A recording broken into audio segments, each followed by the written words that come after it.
Nice socks by Marc Jackson, too, by the way. He joins us now, Mark, where Joel Embiid last night kind of admitted that they overlooked the Suns, and that seems to not be an acceptable answer. You've got to win games like that now. There's no more, you've got a home team. You got to win that game last night.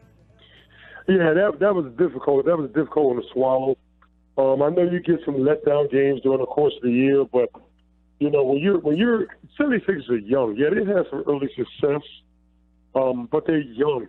So when you're a young team like that, you have to stay hungry. You got to stay motivated, and just keep playing all lights out. For the 76ers to come in kind of lethargic, not really 100%, engaged, that's not a good thing, because that does let you know mentally you're not there yet to be considered elite in your conference. Right, and why I don't know that anybody labels them elite just yet. I mean, it's okay. All right, you have a tough night against Cleveland, Golden State, somewhere here and there.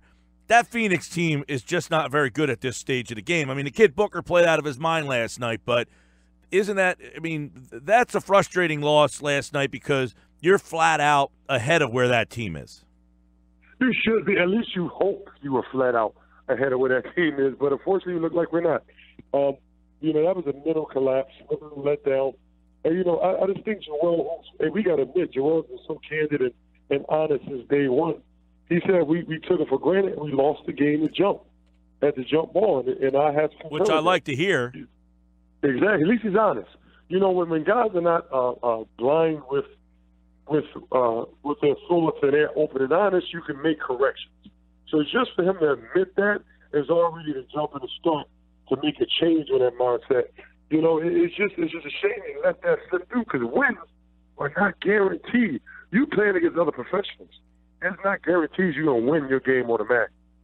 Yeah, and you had the way that kid Booker shot in the last three quarters of the game. I mean, I don't know if you could have changed some things up on him. T.J. Warren was pretty good, too. Early in the game, but late in the game, Booker, I mean, when the Sixers started to climb back in that game and you felt like finally, you felt that they were going to do what the Sixers had done in years past, kind of just wilter in the fourth quarter. But that kid refused to allow him. I don't know if that they could have done anything to change up on him. Yeah, man, that guy, man, when Booker, Warren, like you said, was getting it more early. But then when the game got close, the Sixers made their run. They just gave it to Booker and move out the way. They're last in the NBA in assists. They play a lot of iso ball, not a lot of movement with the ball, because they don't really think for us that they had a personnel to play that way. So they give the ball to Booker and T.J. Warren and let them go get the buckets.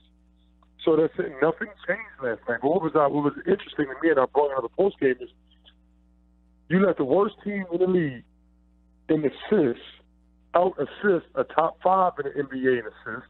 You let a team, both teams are not great with turnovers, but that team, who is the worst in the NBA with turnovers, had more turnovers, less turnovers than the 76ers, and well under their season average.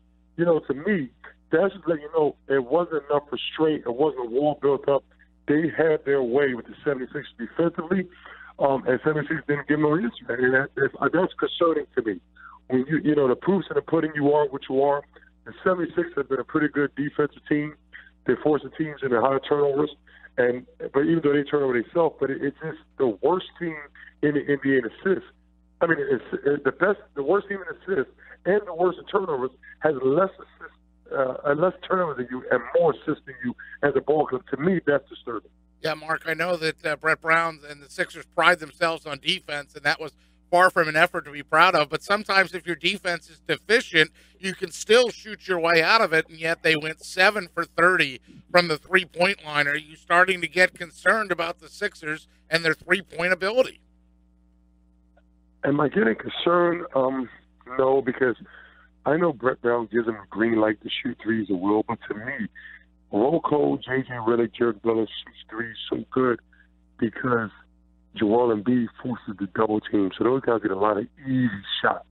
Ben Simmons can create for those guys who are the easy open shots.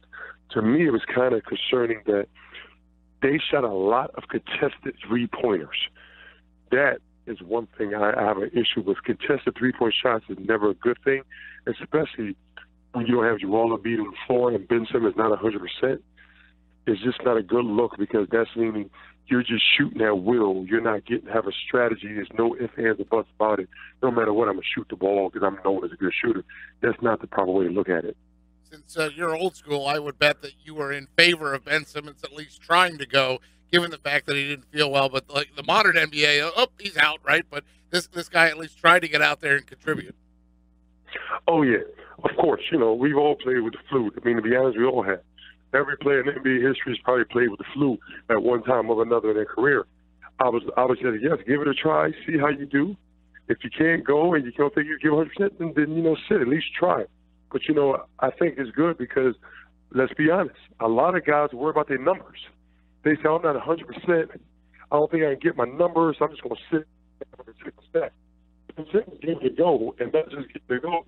He's actually pretty efficient in his play. It didn't count for a win, but I was proud of him going out there and fighting for his team. We talked about their defense or their lack of defense last night. Do you also think it was a combination, too, of, like, bad fouls at bad moments that they let their frustration get to them?